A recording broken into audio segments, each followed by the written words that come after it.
Hello, Hi, how good are good to you? meet good to meet you. Good. Thank you. Thank you. I So was reading on your website that you went to Penn, and you have a very nice program here. Your website's beautiful. Your course is so functional. It flows so nicely. So you've obviously either know what you're doing or you've hired someone who does.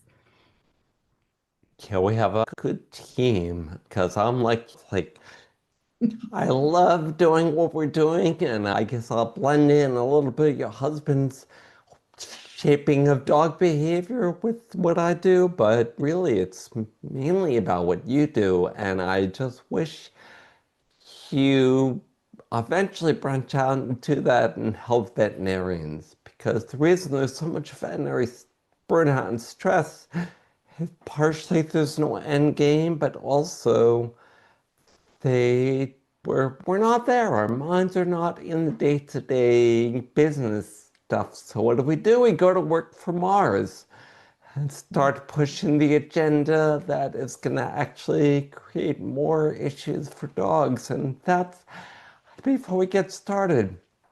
I should ask you where you land. I don't know, that's why I sent you a bunch of stuff that did I send you? Did you see some of the stuff like the one-on-one I course or the I did. beacon? I went through the whole course. I won't say that I went through it in detail because I didn't have time, but I did go through every page. I looked at all of it. I looked at the 22 pages of your book that you sent me. So I've really enjoyed learning about these different things that you're doing, the beam, behavior, energy, appetite, and mood. Mood, yeah. Love reading about that, about the holistic medical decision making, all these different things that you're introducing to people that they don't even realize these are options. They listen to their vets and they just do what the vet says because they don't know there's an alternative. Exactly. And you just hit my mission right on the nose. My mission for the book, for everything is to introduce the fact that there's another way to look. And that way just happens to align more with our beliefs and our intuitive feeling that we should be working along with nature and working along with our bodies and not fighting against them, which is what medicine is. Start by telling us about yourself and about what you've grown here, what you have created, your business. Do you want to? What I'd really like to cover is your background and what Holistic Actions does, key ideas like BEAM and HMDM, vitality, early warning signs, a few of the mindset shifts that you're seeing in pet health, and then how AI might support what you teach, especially symptom tracking and decision making, things like that. Is there a place for AI in holistic medicine? And if so, what is it?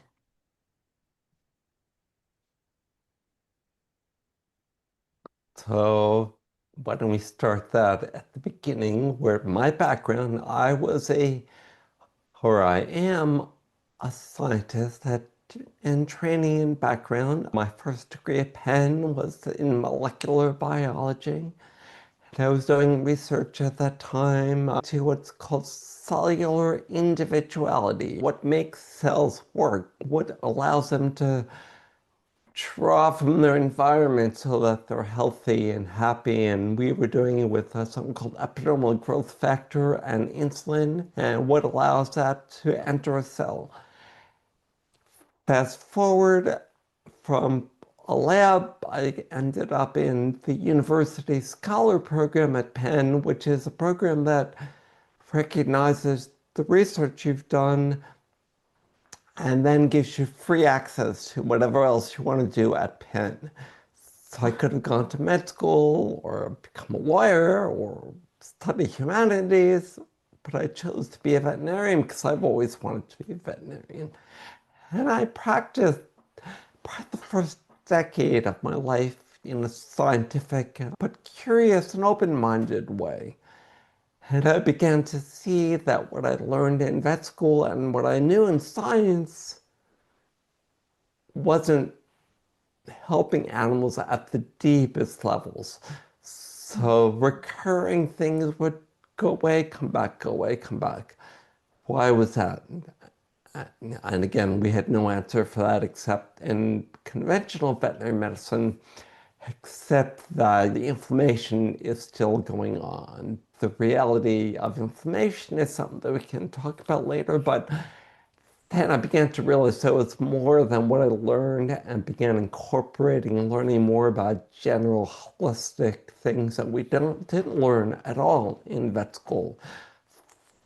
Virtue of nutrition, food, and supplements, and things like omega-3s and antioxidants, and all those things that were helping people, but were not being used much at that time for pets, and certainly not something that we learned about in vet school. So this was after vet school that you learned That's about what holistic that was medicine. after a decade. I spent a decade just practicing what I learned. And then Mm. after that, I began to realize through observation that pets were not only having relapsing illnesses, but getting thicker at a younger age. When I was in vet school in those 80s, if there was an animal on the ward, on the medicine ward, a 2-year-old animal that was sick, we didn't even diseases. Back in the 50s and 60s, giant breed dogs were living 16, 17, 18 years of age. And now they're all by 7 or 8. Began to wonder what was going on. That's when, back in the 80s, I started incorporating these omega fatty acids and antioxidants and the importance of nutrition. And that would help to some degree, but there was still a lot of patients that would get better, get worse, get better, get worse, would develop deeper diseases. And that's when I began to discover at the end of the 90s that everything I knew was secondary, Mm. meaning that it wasn't the root of the disease. The root was always energetic. And Mm. that energetic, you think about this vague notion of energy, even though we can measure the electricity in the brain and the heart, which are two of the most energy rich areas of the body. When I began to discover that, I began to use my research to incorporate what was being learned about mitochondria, which are the generators of energy in the body. I learned that every disease is a mitochondrial energy disease.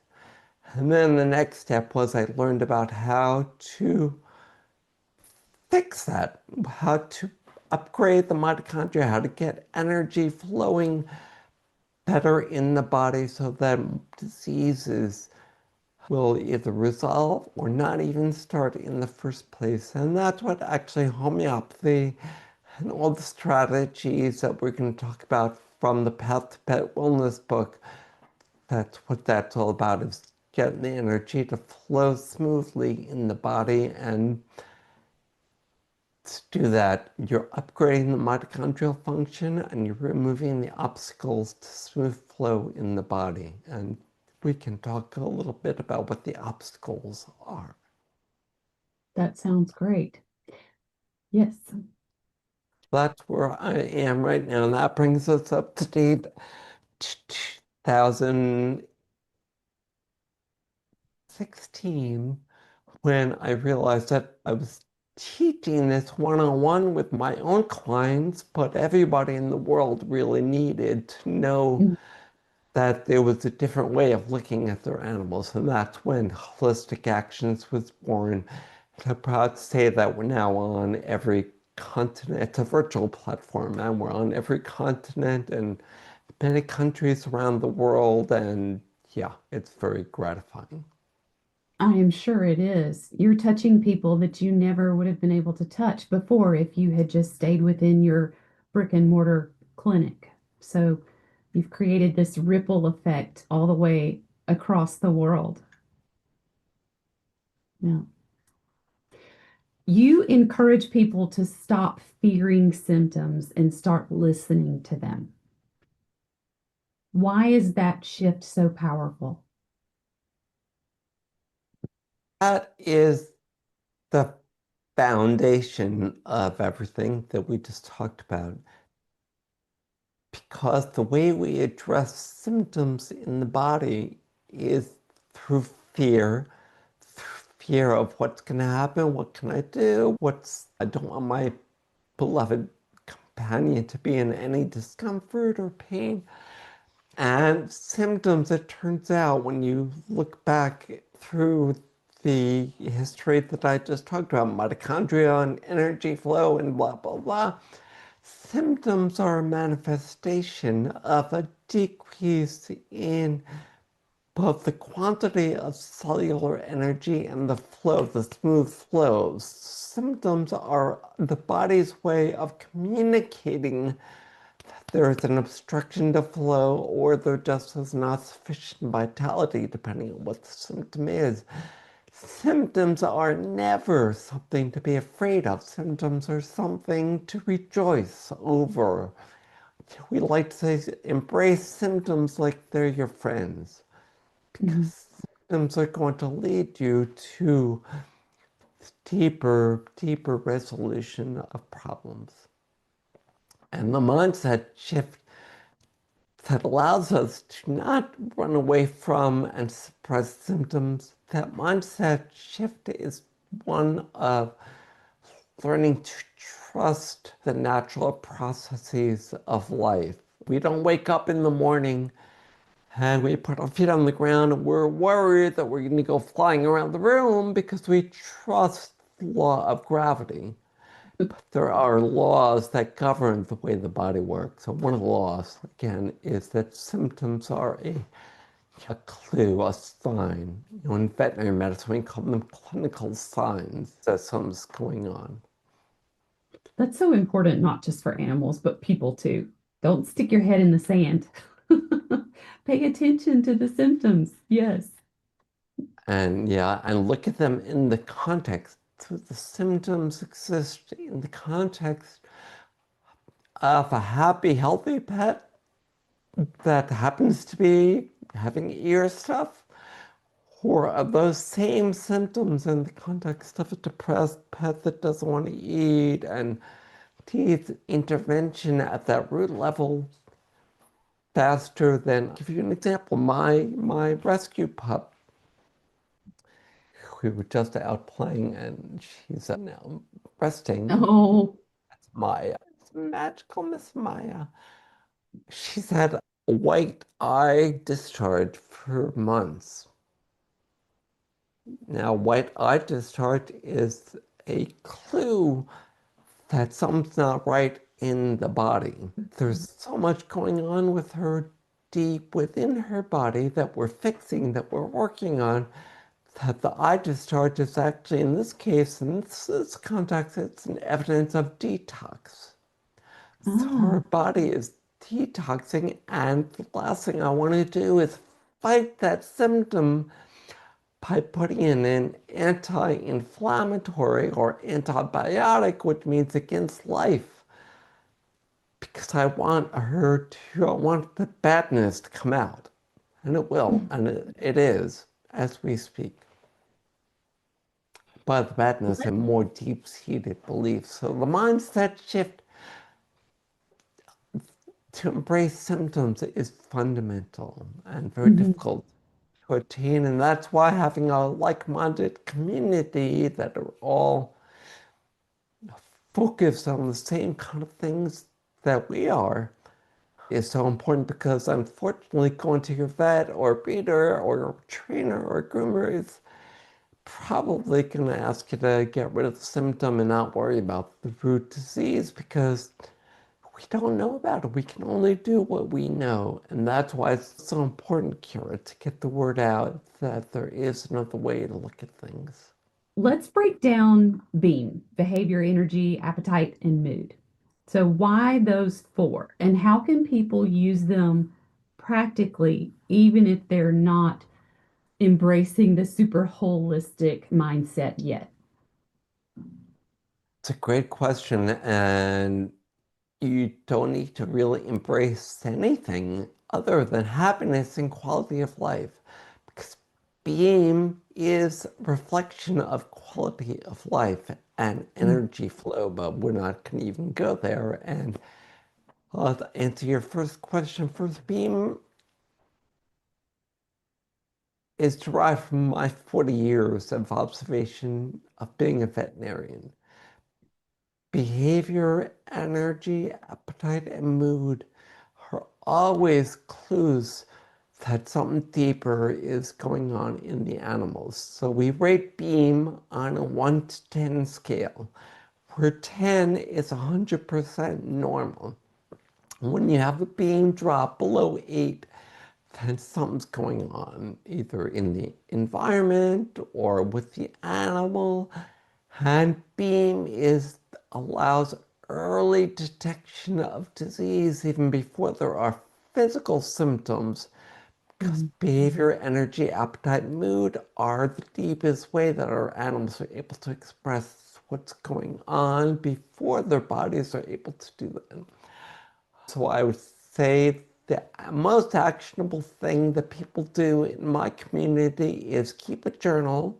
The journal is a listing of symptoms, but also, very importantly, is a beam score every day. So what's your animal's beam score? And if the beam score starts dropping, then it's time to address what might be going on internally, even if there is nothing physical. Give you a great example from last week.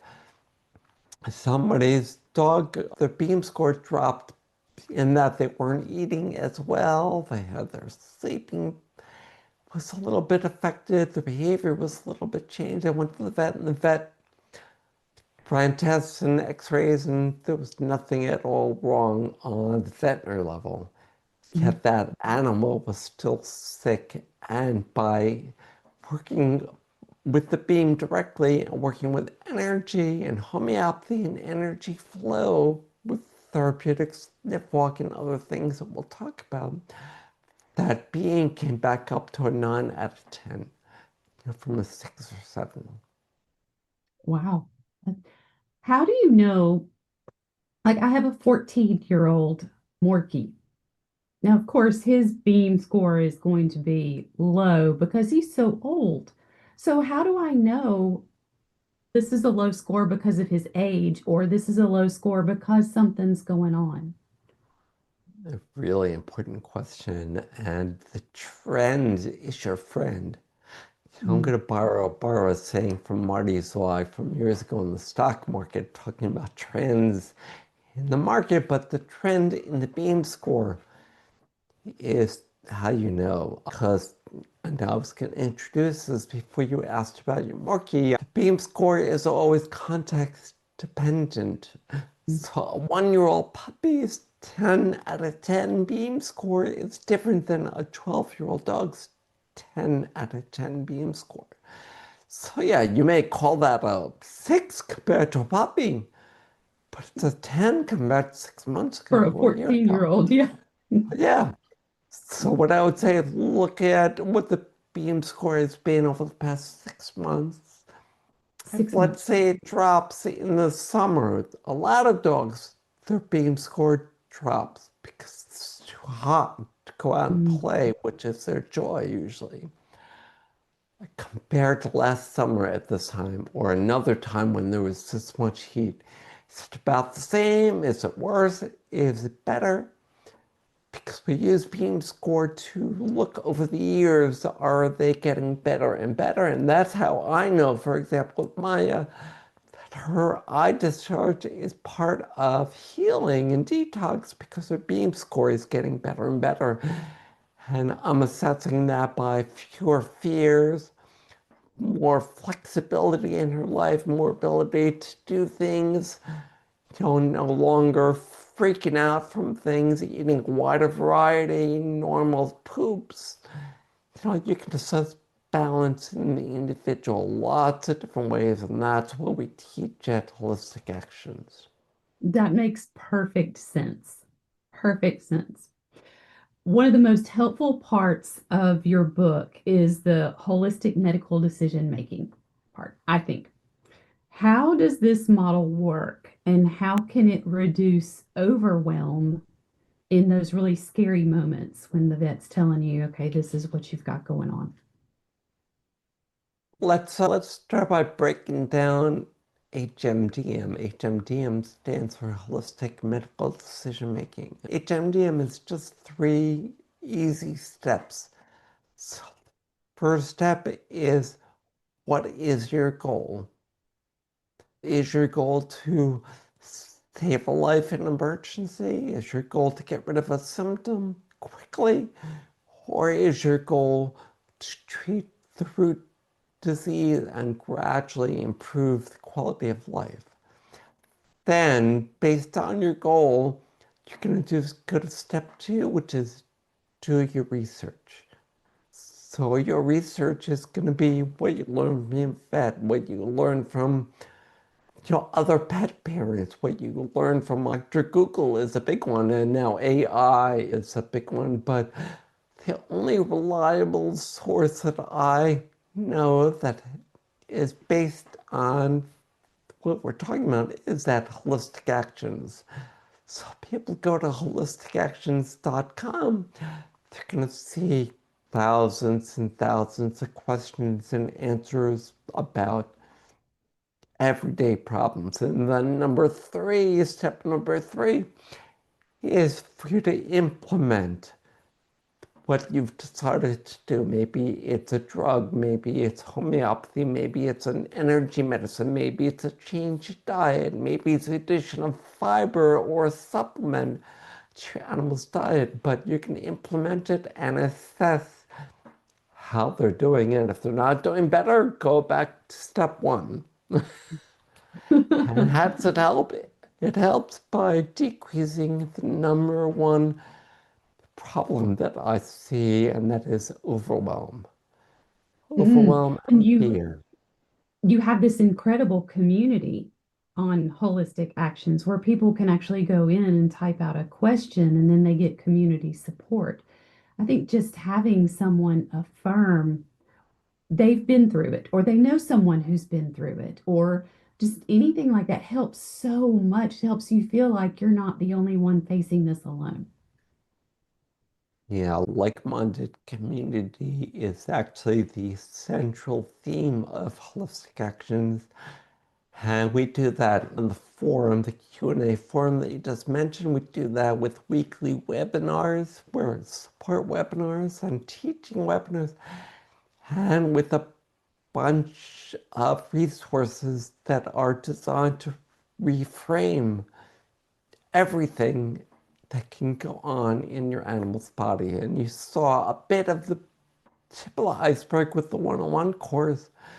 The Mhm. one-on-one course is beginning of the resources, but they go into the deeper resources, go into all the parts of the body. And then if that's still not enough, a part of holistic actions is a 15-minute HMDM call every month with one of the vets, with myself, with Dr. Christian Chambro. He will help you reframe and decide what direction to go into next. To go into your vet, to switch diet, to work on a new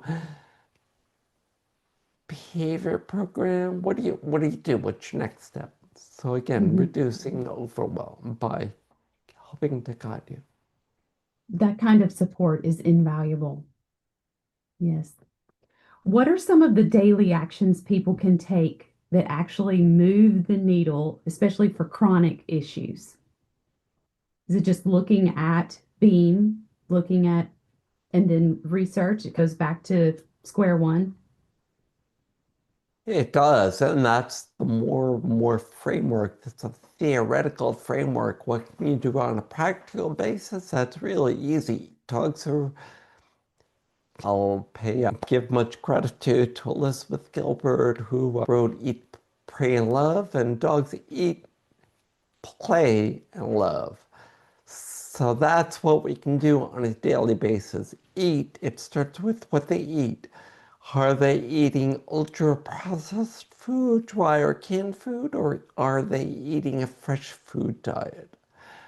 That alone is going to solve upgrading the diet to a fresh food diet is going to solve 80 to 90% of the GI and skin and other issues. Wow. Then we get into play. There are some dogs like Maya that their joy is playing and running with other dogs or hiking in the woods or going for a walk or playing fetch with you. And the more you do that, the more you activate the mitochondria. It all comes back to the mitochondria and help the energy flow smoothly. Because when we're in our joy, when they are in their joy, their zone of joy, their bodies are doing the best they can. That's Mm. all that we want. We just want them to be the best they can be and live the best life they can have. You talked about the So happiness protocol. So tell it, what is that and why does joy matter so much for healing? that brings up the third part of you play love, and that's the love part and happiness and love therapy. It's all an integral part of HMDM, of the Holistic Actions and Path to Pet Wellness framework. So we'll start with a happiness protocol, which is again like DM protocol, very simple. Identify what makes your pet happiest. It may be food, it may be play, it may be spending time with you, but figure it out. You can do it. Oh, I've never met a pet parent in 40 years that doesn't know what makes their dog or cat or horse the happiest. Part two, do double the amount of it that you're doing already. So almost everyone will say, oh, I'm already loving up my pet and walking my pet, and but do it twice as much. And that's just for 2 weeks. Because within that 2 weeks, I'm going to ask you to go to step three, which is assess the effects. And you assess the effects by their beam. Their beam is going to be rising, and as their beam rises, their physiological symptoms resolve. Mm. And that's treating the deepest cause, the quote unquote cause of the disease, the root. So it's like gardening. You can pull out the weed, just get the part above the ground and it grows right back, or you can get the root. Right. You recommend building a healing team around your pet. So, what kind of professionals do you think belong on that team besides the veterinarian? That is a great question, but I am going to start because it really does all go back to your local veterinarian, and that ideally would be an open-minded veterinarian that wants to be part of a vet care team. Because there are individuals, whether the vets or MDs or others, that do it my way, and that's the only way. But if you have a supportive and open-minded vet, that's great. It'd be great to have a supportive and open-minded specialist. So if there's a problem, you can go to the internist or you can go to the oncologist. But the rest of your team starts with people that are energetically oriented. The conventional vet world is all physiologically oriented, Mhm. which, as we discussed, doesn't deal with the root of the disease, which is energetic and mitochondrial in nature and origin. So what that means really depends on the individual. Where are you on the holistic spectrum? For me, as a homeopath, it means my first step would be getting on with the veterinary, a trained veterinary homeopath who knows how to integrate everything energetic and physiologic. But it may be a Reiki practitioner that works with the energy of consciousness. It may be an animal communicator. It may be a massage therapist. It may be a physical therapist. It may be a craniosacral therapist. Maybe a dog no, I'm not even going to call them a trainer, but a person that helps you shape their behavior in a way that optimizes their beam and helps them live in your house the way Peacefully. you want them to be. Yeah. Because there are ways, as you well know, there are ways of training that really work, that really get dogs' behavior, but it drops their beam. Not, they don't have that pure joy, that love that allows them to live until they're 15, 16, 17 years of age. And then we can go back to, if you want, because I know you mentioned that DM was to most standout part of the path about wellness, but to me, the most important things are learning about symptoms. But the one thing we didn't talk about is the susceptibility of the individual. Because we have learned through exposomics, which is the follow-up, the modern day follow-up to genomics.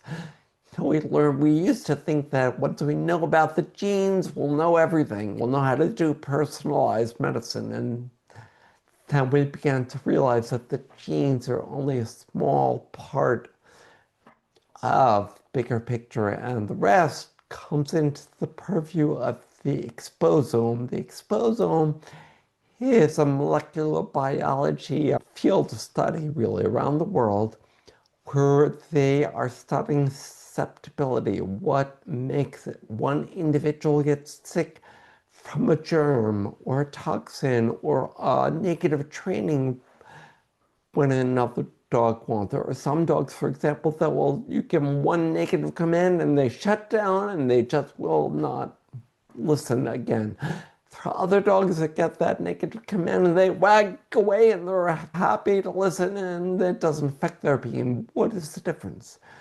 The difference is the susceptibility of the one dog versus another. Two dogs go into a boarding kennel, both exposed to Bordetella, they're both exposed to canine cough. One gets sick, one doesn't. Why? Because the one that got sick was more susceptible, which equates to more less resilient. So we want to be building resilience in our pets. What's the very best way to build resilience? Joy, happiness, beam, fresh food, whole things that we're talking about. It all comes about, it's a big circle. It's one big Mhm. circle of So life. for some, And the indigenous natives, the Native American, they all knew it was all a big circle of life. right. For someone who lives in a big city in Chicago or New York City or Dallas or anything like that, they have access to all of these different people who can form their whole healing team. But for me, I'm in Tupelo, Mississippi. I'm going to tell you right now that there are not people like that here. So, can I get the same thing from virtual, or do I have to pick my pet up and travel to Dallas or somewhere to get help?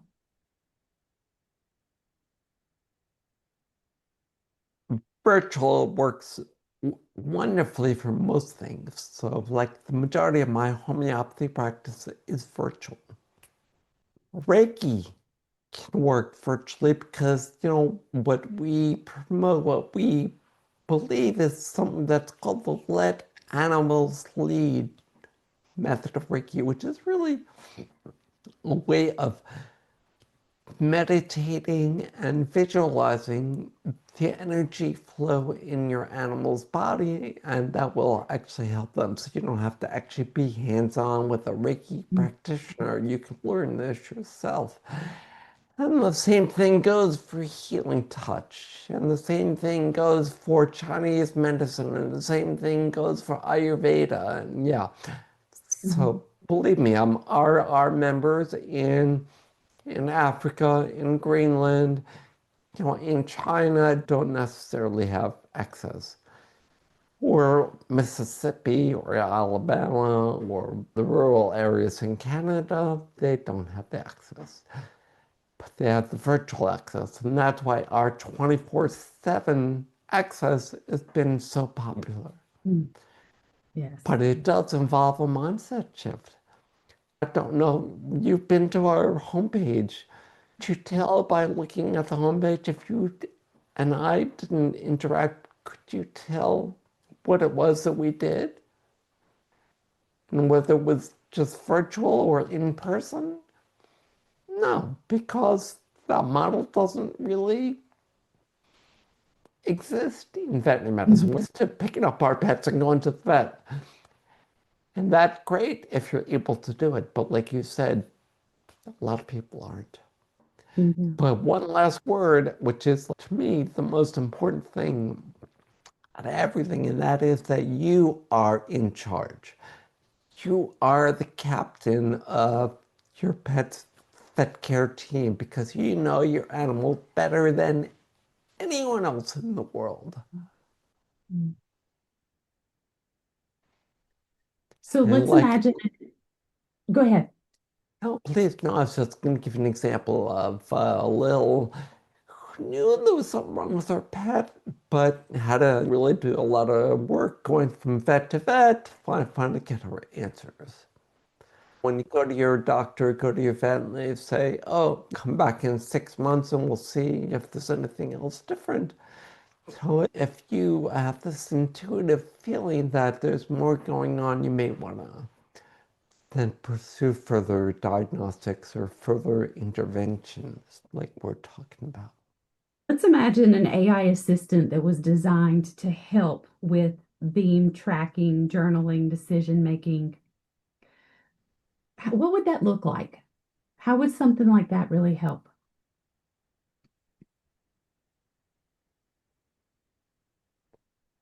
I'm going to talk theoretically, but logistically, there will be an AI system like that in the near future, for sure, as we're seeing with the development of AI. I mean, in lots of areas. And I think the first place it can help is by helping you see the full context and reframing the situation. So AI can tell you, go to your vet right away, go to the ER. Your animal just got hit by a car. You're not going to ask AI what to do in that Right. situation. Your animal fell in a hole and now is, or stepped in a hole and now is limping. What do I do? So it What can could it help you. be? Yeah. Yeah. It's basically just what you said. It's helping with your holistic medical decision making, doing it along with you, basically. Yeah. Could AI tools actually make it easier for you to implement your work, especially for like owners who don't have so much time to spend with their pets, or they're super anxious about behaviors or something like that? And yeah, they can definitely help me and other vets that are working with holistic actions because what it will do is help bring people to the point where we can intervene, where they can do something proactive because our first reaction often is to react. Mhm. And a big part of holistic medical decision making is what's called the sacred pause. And let's pause, PAWS. By pausing and responding skillfully and not reacting quickly, we Oh, can it's make so a hard not to react quickly when it's your pet. exactly. And that's where the AI will come in because that's when you can write down right away what I do. What am I? My dog has Mhm. diarrhea. What do I do? It's like, has it been going on for a while? Is there blood? Is there strain? That kind of thing. Yeah. An AI assistant or a virtual vet will never be able to diagnose or treat. That's the purview of the regular veterinarian in clinic. But it can certainly help inform your research in a way that we've never seen Mhm. before as we're learning through AI agents in every business. And probably makes the veterinarian's job a little bit easier too, because if the client walks into the clinic with an understanding of what it could be, it will save the veterinarian so much time having to explain everything. Or on the flip side, maybe you walk into your veterinarian's clinic and you think you're the expert because you've asked AI or Dr. Google and they've told you, and then you don't listen to your vet. So it could be one of these. And that scenario is some vets' nightmare. Vets that I mentioned that are more do it my way or leave are kind of really hit that you're thinking outside the box, or doing your own research. There are people that are vets like that love their veterinarians, and you stick Mhm. with them. Oh, okay, thank you. And then you go on and get other opinions and do more Mhm. HMDM step 2. Do more research into what this can be, what you can do, what else Mhm. there is.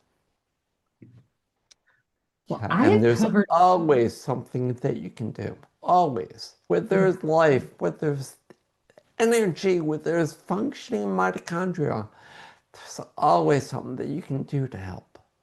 I've covered all of my questions, and this has been fascinating, but I am sure we have only just on the surface of what you do. So help us wrap it up. What did we miss that you really want to make sure everybody hears?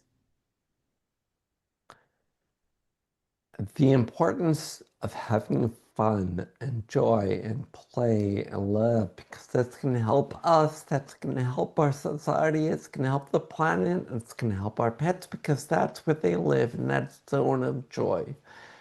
And we can do that by working with their bodies and not against them. Beautiful way to sum it up. Yeah.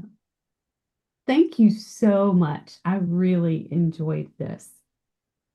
So I will, I hope you'll allow me to keep my access to the course. And I would love to really dig in when I have some time and learn more. Because I'm sure there are things that I could do to support my little guy over here who's 14 and that I'm not doing just because I don't know. I gotta ask Kira, what does he eat? He Is he doesn't have food any teeth. motivated? Yes, he is food motivated. He had to have all of his teeth removed. So he eats Honest Kitchen, which is it's like a dehydrated that we mix with water, and he seems to like it. Great. And do you give him any snacks or treats or fresh food? Oh yeah, To I'll give him a blueberry. I'll give him just whatever I'm having as long as he can eat it. They actually don't need their teeth to really eat most things. He might have problems with the raw bone, with a meaty bone. He's not going to rip off the meat. But yeah, I would say do that as often as you can. Engage with him as often as you can. Dogs love nothing more than just knowing that you're looking at them and loving them up. And I don't know if you know about the work of heart math. The Heart Mm-mm. Math Society, they've done a lot of research that our loving heart-centered energy will affect our health, and we know that it affects the health of our animals because they are actually more sensitive to energy. They're more connected to the energetic. No, I'm gonna have to say spirit. I don't know where you fall Mm. on the scale of spirit, but spirit is a form of energy. And animals are more connected to that energy, and that's why things like love and positive intentions and are so important. Oh yes. Yep. He's happiest when And he's to right answer here your by first me. question, you'll have lifetime access to the course, and of course, we would love to see you dive deeper into holistic actions at some point. Yes, I would love to do that, and I will. Thank you so much. And you're welcome, and I would love to learn more about your work. And I didn't see where you can sign up for the blog that you mentioned, or are you just getting that started? I'm just getting started, but I would be happy to send you, if you want to give me your cell phone number, I can text you when I have everything all ready to go and I can send it to you. Or 203-451-2334. Got it. Okay, perfect. And I wish you the best of luck with what you're doing because it's really important. And I'm just so thrilled to hear. How big is your team right now? Yeah. I'm the front person, and then we have a team of about 10 to 12 people behind the scenes that are creating all of the automations and things to help people. So I try to stay out of their stuff. I don't like that. Got it. I Well, like the hard work. I only asked because I wonder if we can somehow figure out a way to work together, holistic Oh, I actions would and love development. that. I would love that. Yes. So let's think about that and see what could I do for you that would help what you're doing and help you spread your incredible message. Thank you. And it's not even about HA or me, it's about the animals and Right. helping them have the best lives possible. And through them, we're all gonna be happier and more at peace with the world and less anxious, less depressed. We live in a very Stressful. weird time. It's like Hmm. there's this dichotomy, all this good stuff going on. At the same Hmm. time as some not so good stuff. Yeah. Yeah. Anyway, One of my most peaceful, happiest moments is at the end of the day when I'm sitting on the couch with my Maine Coon in my lap. There's just and we didn't nothing like talk about the power of the purr. The power of the purr is fundamental because that purr is at the vibrational frequency of your heart, love. Actually helps down regulate the nervous system from sympathetic to parasympathetic. So the more you can get your kitty to purr, the more you both are going to heal. I feel it for sure. All right. It's just, I'm blown away. Kira, you've come into the picture. We're in the middle of a veterinary crisis.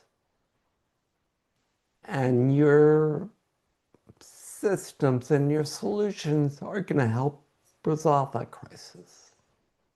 I hope. Thank you for that because that's a huge part of my work as well as addressing that crisis, both of pet parents but also of veterinarians.